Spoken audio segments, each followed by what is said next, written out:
quão grande obra fez Ele por mim e por você. Nós devemos realmente de alma ter graça a um Deus que se manifestou. E eu tenho uma leitura para ler na Bíblia Sagrada, 1 Coríntios, capítulo 6, versículo 12, em diante.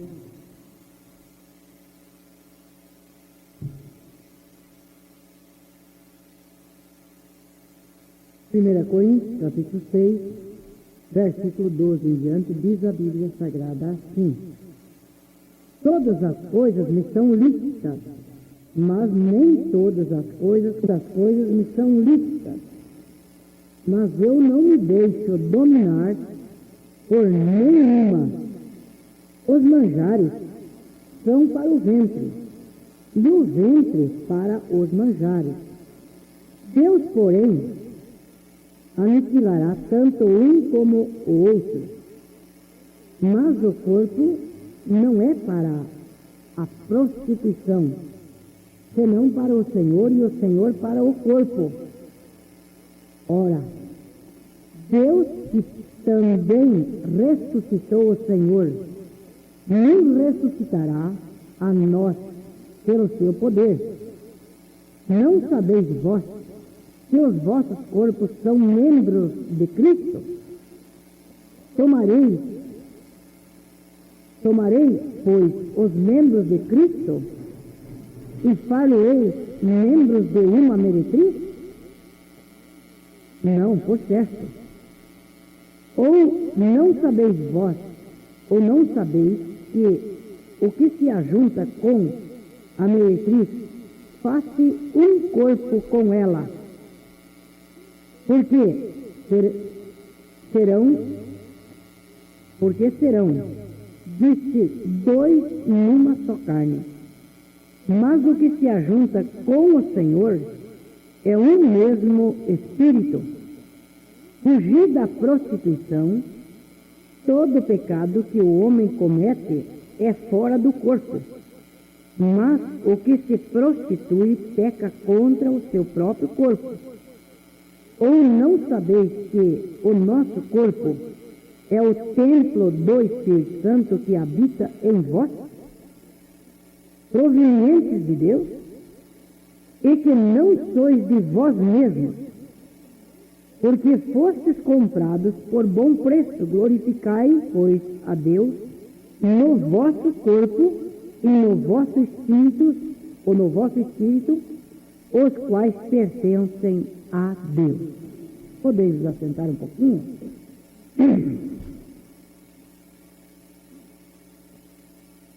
Veja, a Bíblia diz então que o manjar é feito pro ventre, quer dizer, é para a nossa alimentação.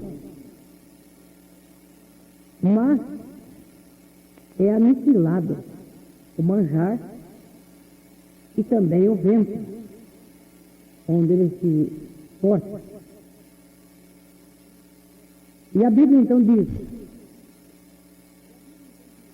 se um homem se ajunta com uma meretriz, eles tornam-se dois numa carne. Mas quando nós nos ajuntamos com Cristo, Cristo passa a habitar em nós, na forma do Espírito Santo. E penso que aqui pode ser que alguém ainda que não entendeu, pode ser que ajude alguém. Por isso é que exige-se, e diz assim, essa igreja tem muita doutrina, muito severa. Se você, nós pudéssemos ter Jesus visível dentro da nossa casa, vamos dizer, de sábado até segunda de tarde, Jesus viesse e nós pudéssemos convidar ele para almoçar, para jantar, para dormir, para estar conosco. Que tipo de porte de vida teria você nesses 3 dias? Qual seria o teu comportamento? Mudaria do que é ou seria normal?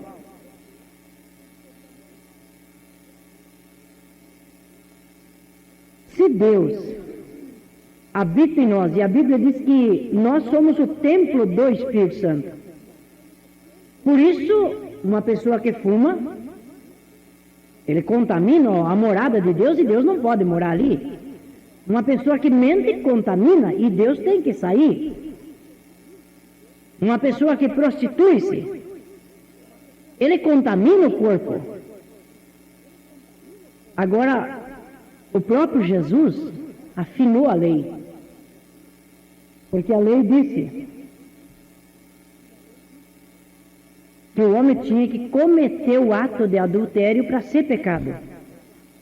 Mas Jesus desceu do monte e disse: está escrito, não adulterarás. Mas eu vos digo que o homem que olhar para uma mulher cobiçando em seu coração, tendo cobiça, já cometeu adultério com ela. Eu fico olhando certas mulheres, que se um certo mendigo, desse que anda pela rua aí, se aproximasse dela para ter, vamos dizer, um assunto concernente a adultério, ou sair com essa mulher, ela sairia cuspindo, chutando o que tivesse na frente de braba, faria qualquer manifestação para manifestar o repúdio contra aquilo.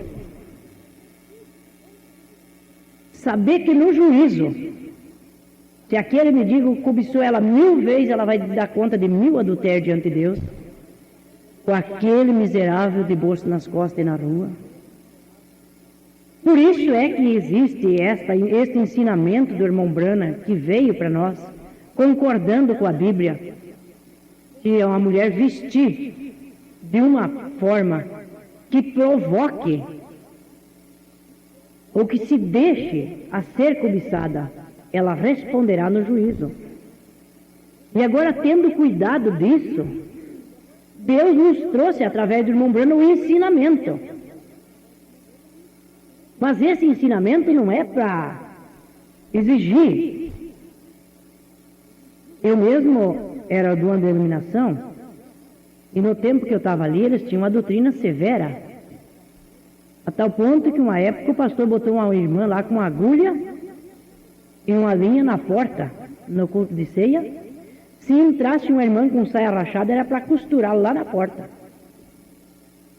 E eles tentaram, barraram umas lá, não deu problema, não sei se quebraram a agulha, o que, sei que deu problema, deu enguiço. Mas de qualquer forma eu vejo assim, como você não vai por bem, vai na marra, rige aí, mas vai. Mas uma pessoa que tem isso no coração, você pensa que Deus vai dizer, não, ele vem para o céu porque está de saia. Entende? Aqui está o ensinamento que Deus nos deu. Você não é obrigado a ir para o céu. Não, nem pensa coisa dessa, que Deus te obriga a ir. Nem tampouco, muito menos ir para o inferno. Quer dizer, não, eu tenho que ir para o inferno. Não. É a tua escolha. Eu quero ir para o inferno, então se lambuze, mergulhe. Pode viver a vida do mundo que você vai lá, sem dúvida. Mas se você quer ir para o céu, então tem que apartar-se das coisas do mundo. Tem que haver uma separação. Aí você vai manifestar que você é filho de Deus. Por isso, disse o apóstolo, glorifique a Deus na sua vida, na carne, em tudo. Quer dizer, daí você prende desde o linguajar até o vestir.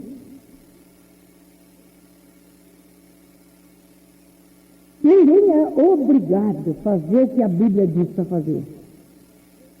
Mas se a pessoa quiser ir para o céu, tem que fazer. Se ele quiser. Ora, pense se aquele rapaz quer casar com aquela moça. Ele não faz de tudo para ela ver ele um galã? Por quê? Porque ele tem interesse por ela. Se a moça tem interesse pelo rapaz, ela não se porta de qualquer forma para agradar ele, para ele se entusiasmar realmente quando vê ela. Agora nós somos noiva de Cristo. E Cristo pode habitar junto conosco 24 horas de cada dia. Quer dizer, então o que nós devemos fazer para que Ele se encante em nós, cada dia que Ele olhar? Nós temos que estar de acordo com o que está escrito dentro da Bíblia. Cristo se agradará tanto de nós que nos levará para a sua casa, um dia desses. Então, vamos dizer, eu penso e creio que realmente não é você, bem, por que você veste? Porque eu sou crente, tem que vestir desse jeito. Por que eles não mentiam naquele negócio, vamos, para ganhar um troquinho? Porque eu sou crente, eu não posso. Quer dizer, eu vou porque vou puxado, eu tenho medo de ir para o inferno, então daí eu vou me estrivando. Bem que eu gostaria. Hoje à tarde, eu visitei uma senhora ali, e orei por ela, e quero pedir que vocês me ajudem a orar por esta pessoa. Ela é uma mulher bem jovem, tem câncer, já perdeu as pernas, e uma irmã que trabalha lá, na casa dela, fez contato e ela pediu para a gente fosse lá, e eu estava mostrando para ela que nós devemos viver preparado para morrer, para poder encontrar com Deus. Porque esse corpo aqui, ele vive pouco tempo. E ele tem uma chamada de Deus, por um jeito, outro jeito, tem uma forma que Deus chama. E Deus tem que achar o caminho para chamar. Pense. Então, por isso, uns dá câncer, outros nos lembra o saudoso irmão Doro, que disse, quando eu conversei com ele, ele disse, irmão, disse que eu tenho um câncer aqui na goela, aqui, ó. Mas eu não estou com medo. Eu não me preocupo com isso, porque se Jesus quiser me levar por isso, Ele vai levar. E se Ele não quiser, Ele é maior do que o câncer. Chegou um dia que ele disse para mim, irmão, eu não quero que o senhor ore para mim sarar. Eu estou com pressa de ir para o meu lugar, onde eu vi. Veja, então quer dizer, quando a pessoa está com certeza, sabe para onde está indo, a segurança. Quando eu falava nisso, a mulher começou a chorar e disse, só que eu não queria ir agora. Eu não queria ir já. Eu disse, Deus também penso eu que não está interessado em te levar por você ter duas criancinhas desse tamanho para criar. Eles precisam de você. Mas Deus muitas vezes põe a gente num pico da gente poder olhar para pedir socorro para Ele. Porque enquanto a gente vive uma vida regalada, a gente esquece de Deus. E a gente só tem medo de morrer é quando tem alguma coisa para acertar. Quando tem problema na vida, daí a gente teme. Eu penso dessa forma. Você agora se coloque como um hóspede de Jesus Cristo. Ele vai ser meu hóspede durante os dias que eu viver na terra. Ele será. Mas põe isso com vida dentro de você, porque não é um mito. Essa promessa dele não é uma promessa do político que disse, eu vou fazer uma ponte na Palmeira, não tem rio, faça o rio também. Não. Essa não é esse tipo de promessa para poder conquistar. É uma promessa de quem tem capacidade de cumprir a promessa. Eis que eu estou convosco todos os dias até a consumação do século. Ele está conosco. Agora medite você, se Ele está contigo e com a tua esposa, que tratamento haverá nesse lar? Que tipo de tratamento? Eu penso que se Jesus estivesse sentado ali no sofá ali em casa, e a minha mulher deixasse queimar as panelas por lá, eu ia saber ainda assim, vou dizer, mas eu não ia dar um grito com ela. Eu ia usar uma palavra mais gentil, porque eu não ia querer espantar o meu hóspede. Pense você, Quando a gente chega numa casa e o casal discute ali, ó. Que comunhão tem você de ficar ali ainda?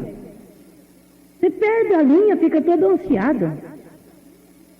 Outro dia eu volto, tchauzinho para vocês, e... Não, mas você não, é que eu tenho isso, e já arruma 1000 coisas para fazer. Porque não é um ambiente agradável, aconchegante. Mas veja, tem pessoa que a gente vai na casa deles e não quer mais sair, dá vontade de dizer, ó, vamos mudar tudo junto para ficar junto? Deus sabe do meu coração, muitas vezes depois de uma reunião que nós temos aí, eu cheguei a pensar, se eu tivesse condição de levar todo mundo junto e dar de comer até o arrebatamento, para nós continuar nesse companheirismo, era bom, seria especial isso. Porque a gente sente tanto prazer de conviver com quem a gente tem confiança.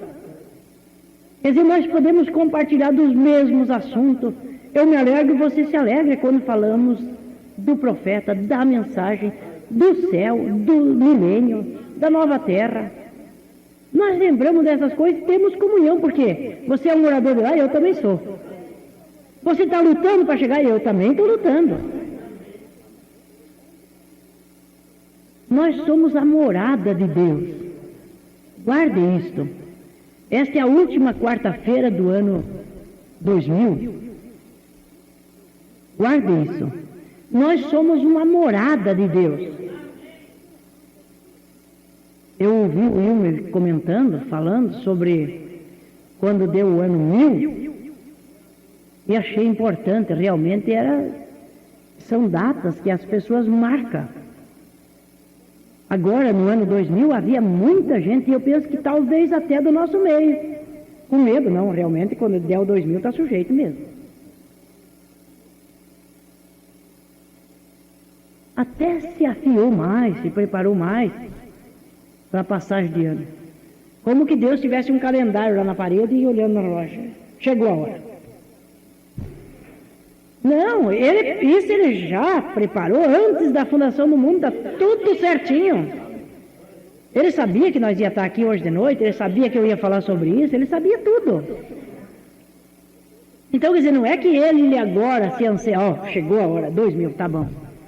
Nosso calendário é até diferente de outros calendários, aí problema para todo lado. Se fosse contar dia, nós estávamos perdidos, porque nem segue em tiroteio.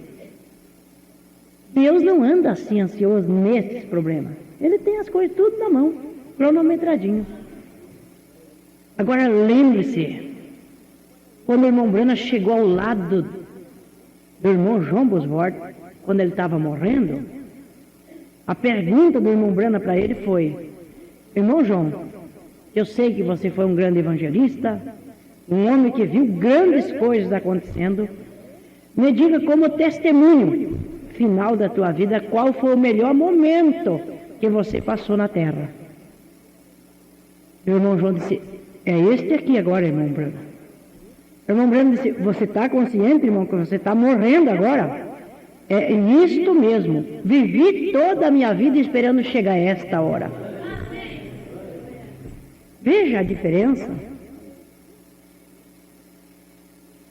Havia um homem que estava voando numa nave, e a nave incendiou, e eles captavam a voz dele. Enquanto ele descia, caindo, e a nave em chama, ele gritava até o último fôlego de vida: eu não quero morrer, eu não quero morrer. E eu olhando para aquela senhora hoje, lembrando, ninguém quer morrer. Você debate, luta para não morrer. Ainda que esteja faltando um palmo, ele ainda luta para ver se não chega lá. Mas alguém que tem Deus, sabe para onde está indo, está seguro, quer ir de uma vez. Paulo chegava a dizer: eu não sei, para minha vontade eu ir embora, mas tenho dó de vocês, quero ficar com vocês. Então, quer dizer, eu fico se eu for útil, como disse o pastor Febroni. Enquanto eu for útil, eu quero estar aqui. Mas se tiver que ir, estou pronto para ir, não é problema nenhum.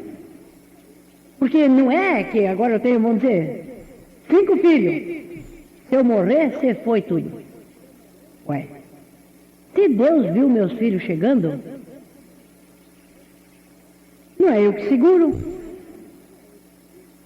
Eles vão chegar no lugar certo, na hora certa. Vão vir também. E assim como muitos que vivem sem pai não moram para morrer de fome neste Brasil, neste sul, é só mesmo se tiver uma doença na garganta, que não possa engolir. Mas aqui é difícil para morrer de fome. Visite a casa mais pobre que tiver por aí para você ver como tem abundância de comida ainda. Pode não ter o que eles desejariam ter. Que nós muitas vezes desejamos deixar o alimento para comer coisinha. Às vezes é que nem diz um colega de trabalho meu, nós ia fazer uma janta lá e daí ia assar galeta e salada, pão e tal, programemos ali cardápio. E ele disse, eu vou lá te ajudar, lá para assar. Mas eu já quero levar um pedaço de carne para mim assar, para a gente comer, porque eu comer uma baciada de galeta assim, comer uma baciada de pipoca é a mesma coisa. Se eu não tivesse o que oferecer, eu ia dizer para eles, eu vou comprar umas goelas de porco e cozinhar com canjica e dou para vocês lá. Ele disse, porque eu acho que tem que ser uma coisa... Mas muitas vezes nós partimos para as coisas mais colesterol do que mais. Mas é assim. Então muitas vezes alguém não tem essas coisas que o outro tem. Mas não é que está passando fome. Agora mesmo, se alguém chegar na minha casa e pedir um prato de comida, eu penso que ainda que nós não estejamos em casa e chega assim, você ainda arruma alguma coisa para dar para ele sair comendo e dá jeito. Então Deus nos tem dado abundância, muito pão. Então por isso é. E no lado espiritual também temos sido alimentados a tal ponto que tem gente enfastiada. Quer sentar longe da igreja para ficar esperando fazer digestão que comeu. Ficar um pouco fora da igreja. Uns dias, uns meses, uns cultos. É muita comida.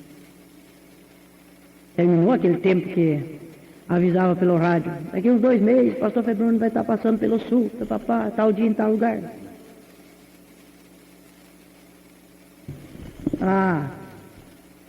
Prometesse que chegava lá, esperava até que hora, irmã Elvira? Meia-noite, 11 horas, não tinha relógio para cercar. Não chegou ainda? Chegou, recém chegou. Começou o culto, mas já é 9 horas da noite, ó, vamos ter as 6, não tem problema. Eu lembro do irmão me testificando agora há poucos dias que ele disse, quando nós começamos a escutar o programa de rádio ali, nós trabalhávamos longe da casa, mas uma irmã que ficava, que ela está bem agora aqui mesmo, ela ficava em casa fazendo o almoço, e quando chegava no horário do programa, ela saía com a frigideira na porta e o pau de lenha. E a vizinhança tudo sabia disso, era bem, aquela frigideira. O que será que é bem nessa hora, cada dia? Mas lá diz que vinham os crentes pisando por cima dos pés de milho e moendo para chegar em casa. Porque dali 10 minutos começava o programa.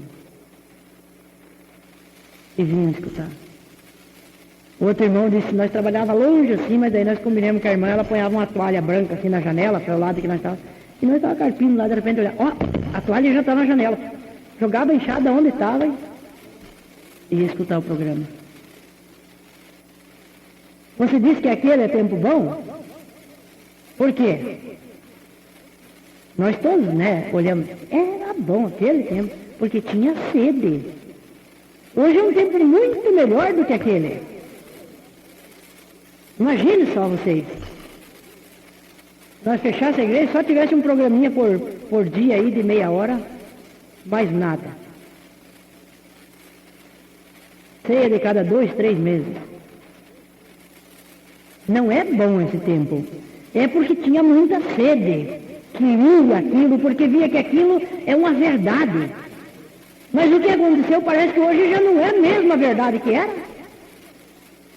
Continua sendo a mesma verdade, a mesma mensagem, o mesmo Espírito Santo trabalhando em nosso favor. É nós que estamos fartos.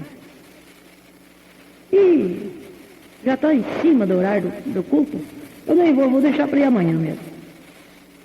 Ainda tem que tomar banho, depois tem que fazer mais isso, depois... E eu já tinha programado desde antes das mulheres, né? Lavar o cabelo. E agora não dá tempo. Amanhã ou depois eu vou. Porque sabe que no outro dia tem de novo, no outro dia tem de novo. Mas se fosse só daquele tempo, não deu tempo de amarrar o cabelo, de lavar, amarrava um lenço para não ver. E tá sujo ou maçarucado e sair embora, não ia?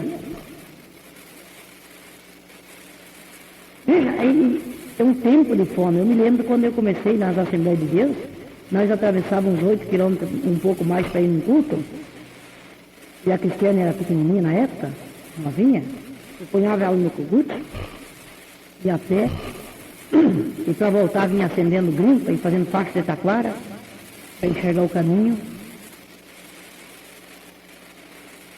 e era saboroso. Então as coisas vai ficando mais fáceis e a gente vai deixando as coisas escorregar. Mas nós ainda somos o templo do Espírito Santo. Você é uma morada de Deus. Volte para casa agora lembrando disso. Eu sou uma morada de Deus. Deus está morando aqui dentro. Para você ver como, quando você for até olhar no espelho antes de sair, você vê que talvez aquela manga está um pouco puxada ou aquela roupa está um pouco transparente, você volta e veste outra. Porque você é uma morada de Deus. Se der um probleminha com a família, você não vai deitar sem voltar a acertar. Querido, eu estava nervoso aquela hora, eu disse aquilo, mas eu não sou isso. Eu sou um cristão. Eu não quero que a pombinha fique lá no galho arrulhando, esperando eu dar a oportunidade. Eu quero que ela volte antes que o sol se ponha, que ela já volte a morar de novo. Que Deus possa nos ajudar. Nós não necessitamos de alguém nos fiscalizar. Nós necessitamos, como dizia o Wilmer, de se conscientizar que Deus mora em nós. Nós somos a morada dele. E essa morada, ele morar. E ele disse, as minhas ovelhas ouvem a minha voz e não seguem estranho. Elas me seguem. O que está escrito aqui dentro dessa Bíblia, para quem crê, não é uma lenda, nem enjoeira de pastor, nem enjoeira de pai, mãe, mas é um prazer ler. Não, está escrito. Então, estava lendo uma mensagem do irmão Brana, porque não somos uma denominação, e ele dizendo, eu penso que a Bíblia devia de ser o amém para as nossas cogitações. Eu vou pensando nisso, penso naquilo, mas de repente eu li, não, está aqui. Terminou a discussão. Não precisa explicação quando você encontra com a base. A palavra é esta base. Sejamos fiéis, cuidadosos, para que no atravessar de ano possamos estar com boa consciência, com a vida alinhada com a palavra, que você não venha tomar juízo. Porque muitas vezes nós não meditamos. Eu tomo e depois eu acerto, se der, não. Deus não galardoa ninguém por bons propósitos, mas Deus ajuda o homem nas obras. Se somos o templo do Espírito Santo, nosso caráter tem que ser o de Cristo. Ele mora aqui dentro, o nosso caráter tem que ser de Cristo. Como dizia a historinha do irmão Daniel, toda lagarta é uma borboleta, mas tem que passar pela lei da metamorfose, a lei da transformação. Qualquer pecador pode ser salvo, mas tem que ser transformado. E nós vivemos uma tendência da mornidão, descambar para ser morno. Não é tanto também.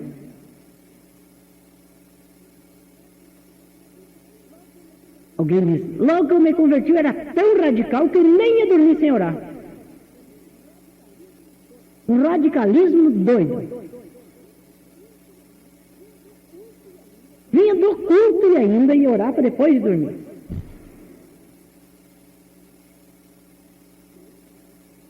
Que esse radicalismo permaneça.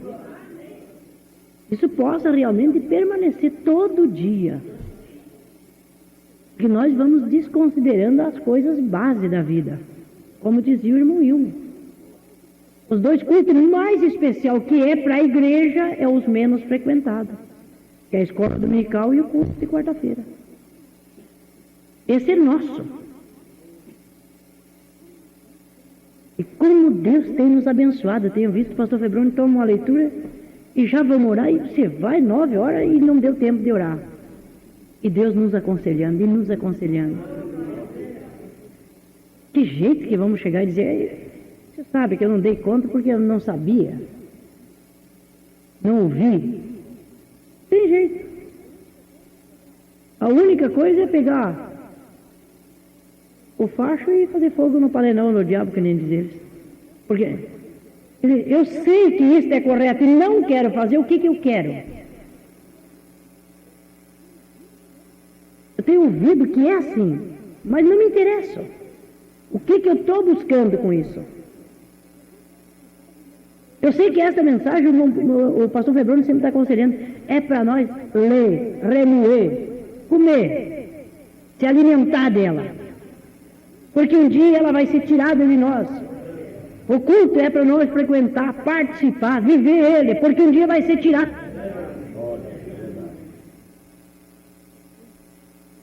Que tempo difícil.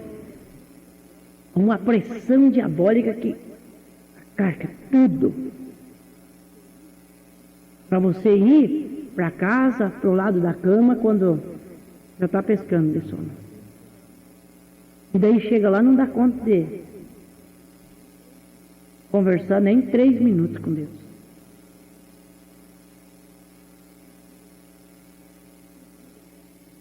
O cultinho doméstico nosso, você já fez umas quantas arrancadas? Irmão. Já fez umas quantas pegadas de começar e de repente e vai. Se a gente não fizer isso por capricho, se não der tempo de ler a Escritura, mas nós vamos cantar o corinho, ler o versículo e vamos ter o nosso cultinho. Eu disse, não. De noite, um está para lá, um está para cá, não dá para fazer. De manhã cedo, sai um mais cedo do que o outro. Não dá. Mas de meio-dia, estamos reunidos. Mas é pouquinho horário. É melhor ser um pouquinho do que nada. Melhor, não deu para fazer um culto de 1 hora? Vamos fazer de 10 minutos, mas vamos fazer. Vamos fazer. Muitas vezes a gente não sabe desfrutar do tempo bom que vive. E nem dizia o pastor Luiz, uma vez eu lembro que ele disse aqui, pastor Febroni falando sobre criação de filho, e daí ele disse, criança enquanto são tudo pequenininho, em 5 minutos você põe tudo na cama com os pés sujos. Mas depois que cresce, nem 1 hora com o pau na mão você não põe mais.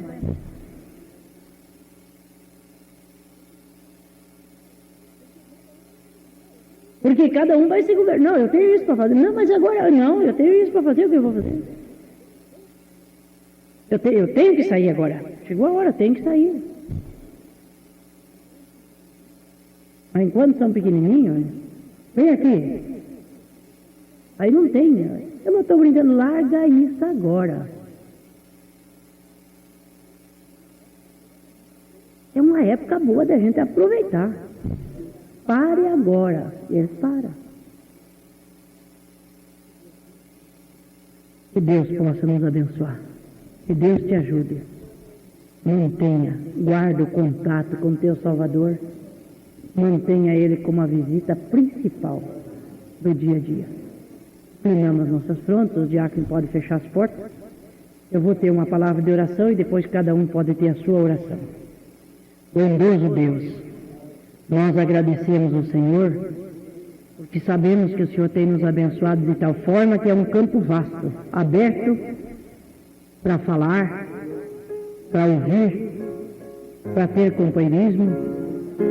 Deus, tua bênção desceu sobre nossas vidas ainda nesta noite, e sabemos, ó Pai, que o Senhor queria dizer isto. E se eu não conseguir transmitir o que o Senhor me deu, Pai, perdoe por tua graça teu ignorante servo. Mas ajude teu povo, teus filhos, lares, famílias, e que isso não passe, ó Deus eterno, como uma simples palavra do irmão Antônio Machado, mas que ao menos uma pessoa tome a sério isso e diga realmente é assim, e eu preciso, porque o Senhor nunca fala de várzea, como perca de tempo e encheção de linguiça, mas o Senhor fala porque há necessidade, alguém para ouvir a palavra, e nós agradecemos com o nosso coração, e esperamos, ó Pai, que o Senhor encontre com o nosso anseio na nossa oração, e junto com esta igreja, Pai, eu quero ainda apresentar a Dona Eni, aquela alma preciosa que o Senhor um dia morreu por ela, e que agora, Deus eterno, está recém tendo um pequeno conhecimento da verdade do Senhor.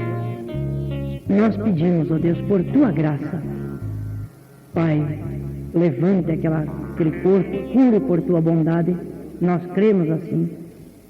Pai, por tua graça, faça uma obra, é para o teu nome ser glorificado, Pai. E assim nós testificaremos que a igreja orou em favor dela e ela foi abençoada. É para testemunha daquilo que o Senhor faz, Pai. E talvez haja mais uma necessidade no nosso meio, alguém que está com o coração aberto pedindo, o Senhor sabe, o meu problema, ali está o meu filho, minha mãe, meu parente, meu irmão, meu vizinho, meu patrão, meu empregado. O Senhor sabe, Pai, se alguém está apresentando alguém ao Senhor, Pai, por tua graça, aceite como for a igreja do Senhor reclamando a saúde desta pessoa, a revelação da palavra, e eu reclamo a minha mãe nesta hora, que ela alcance a revelação, Pai. Que este fio que ela disse que está segurando ela possa ser quebrado pelo teu poder. E ela abençoada. Que o Senhor assim abençoe cada lar, cada família, cada vida, Pai. No eterno e santo nome de Jesus Cristo, nosso Salvador. E Pai, a última quarta-feira deste ano que estamos aqui reunidos, se a tua vinda, Deus, tardar, nós esperamos que a última quarta do ano de 2001 nós possamos estar aqui de novo. Mas se a tua vinda for num desses dias desse novo ano, Pai, ou talvez ainda nos últimos dias deste ano, queira, Deus, por tua grande misericórdia, nos ajudar a estar de pé naquela hora, preparados. Que o Senhor possa, Deus eterno, por tua bondade, nos fazer vigilantes para alcançar esta hora com garantia. Eu lhe peço, Deus eterno, humildemente por tua grande bondade, tua graça que veio para nos ajudar, que possamos ser triunfantes nesse passo de fé, e com aquelas grandes bandeiras sangrentas do Calvário levantada, Pai, talvez um correndo atrás do outro e gritando, foi a graça, foi a graça, que possamos entrar naquele portal celestial com brados, ó Deus eterno, de alegria,